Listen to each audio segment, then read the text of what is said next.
It started with a feeling, not loud, not sudden, but a soft, cold whisper brushing the back of my neck. Something wasn't right. For over a decade, I had been proud to call myself a devoted husband.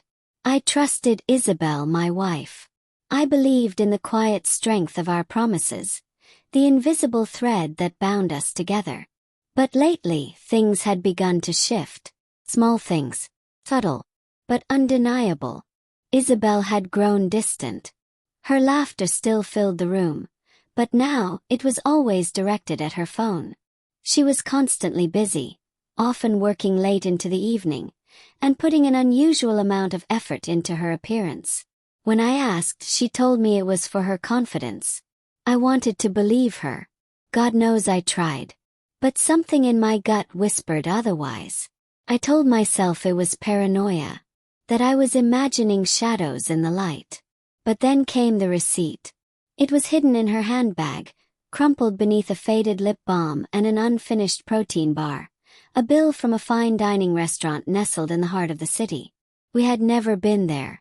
I knew the place. White tablecloths, soft candlelight, the kind of spot couples choose for proposals or anniversaries. The kind of place that made memories. When I asked her about it, her explanation was stilted. A work meeting, she said, her eyes refusing to meet mine. The words sounded rehearsed, but the hesitation gave her away. Still, I didn't confront her. I could have, part of me wanted to, but instinct told me to wait. To watch. If I moved too soon, she'd shut me out completely, and I needed to be sure. So I became someone else. Not a husband, not a lover. Detective. I started small. Paid attention. Isabel had grown fiercely protective of her phone, always tilting it away from my sight, holding it close like a secret. But patience pays off. Before long, I noticed a number showing up repeatedly. Late-night messages. Midday pings. Short, intimate lines like, "Can't wait to see you," or "Missed you today." The name saved was Clara. But Clara didn't write texts like that. One evening, while Isabel was in the shower, I unlocked her phone. A passcode I had memorized weeks ago, though it made me feel sick to admit it. My hands trembled as I opened her messages. And there it was. Marc. Smooth, charming, overly familiar. "I love the way you laugh. When can I see you again?" And worse, her replies. She missed him. He made her feel alive. She couldn't wait for their next lunch meeting. I could have walked into that bathroom and demanded the truth. I could have screamed, cried, thrown accusations like knives. But I didn't. Because in that moment, I didn't want answers. I wanted justice. I wanted her to feel what I felt. The slow, twisting ache of betrayal, the dizzying loss of trust. I wanted her carefully curated world to tremble the way mine had shattered. And fate handed me the perfect opening. Isabel had been working for weeks on a new campaign, a big opportunity with a rising tech firm. She was due to present the pitch downtown, and she'd been obsessing over every detail. Nervous, focused, completely unaware. That morning I kissed her cheek and wished her luck. She smiled, soft, practiced, and I wondered if Marc had felt those same lips. The moment the door closed behind her, I moved quickly. A trip to the florist. Stop at the printers. Everything I needed to begin. By midday, I was already parked across the street from the glass-fronted building downtown, watching the illusion unfold. Inside, Isabel stood confidently before the client boardroom, poised in a sleek black dress. Professional. Elegant. Unshakable. She looked every bit the polished consultant. The devoted wife. The successful woman. I knew better. My jaw tightened as I watched her command the room, knowing every word she spoke was built on a lie. She had deceived me to be here, smiling through betrayal, brushing her lips against mine that morning like nothing had changed. Moments later, the delivery driver arrived. I handed him a simple brown box, neatly sealed and addressed. "Make sure this goes directly to Isabel Lauren," I said, my voice calm. "She's expecting it." She wasn't. From my vantage point in the car, I watched the driver disappear into the building. 10 minutes passed.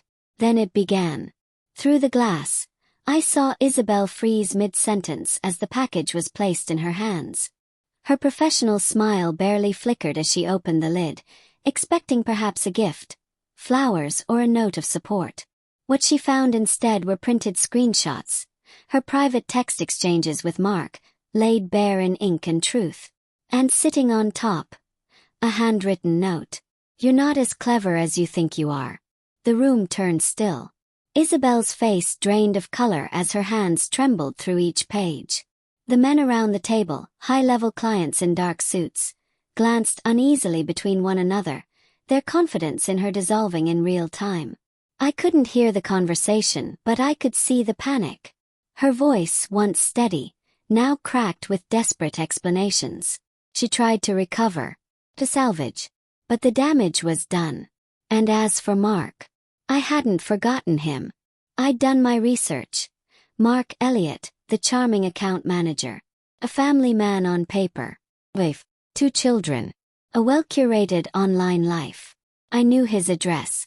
I even knew which school his kids attended. I toyed with the idea of involving his family. But in the end I chose a cleaner path. After Isabel's presentation crumbled, she fled the building and made her way to a quiet coffee shop a few blocks away, a familiar rendezvous point for her and Marc. I followed at a distance and slipped into a booth at the back, out of sight. She didn't notice me. Moments later, Marc walked in and joined her at the table. They spoke in hushed tones. Isabel's hands moved anxiously, her eyes darting around the room. She was trying to explain, no doubt. Trying to save the pieces. Marc's face changed slowly as realization dawned. The exposure, the risk, the fallout. That was my moment. I stood and approached. "Marc, is it?" His head turned sharply, confusion flickering into recognition, then quickly bleeding into fear. Isabel's face went ghostly. Her mouth opened but no words came. "Who the hell are you?" Marc asked, though his voice held no real weight. He already knew. I dropped a slim folder onto the table. Photographs.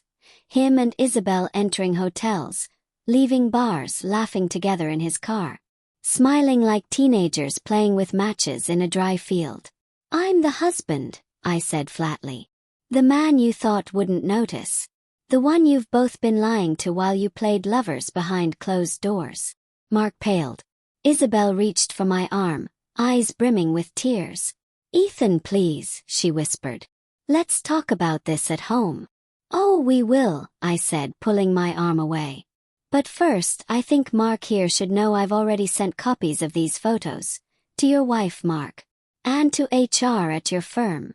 Marc's mouth opened in protest. "You can't, you'll ruin me." "No," I said coldly.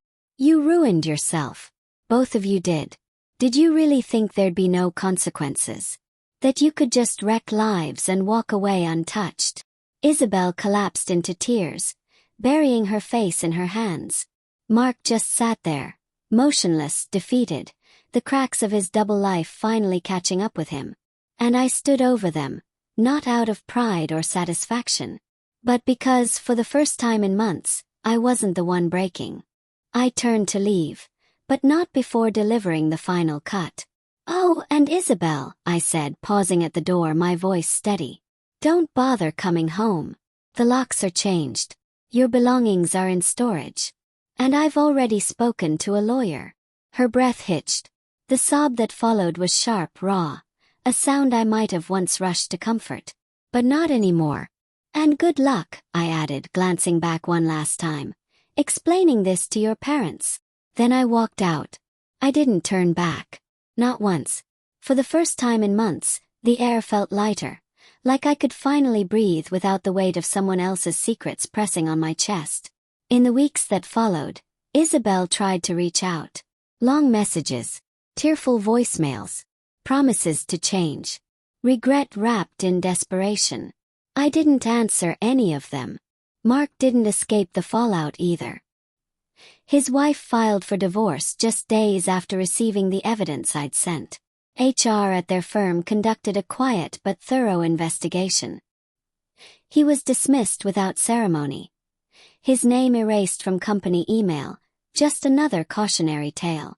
And me, focused on rebuilding. Not out of revenge.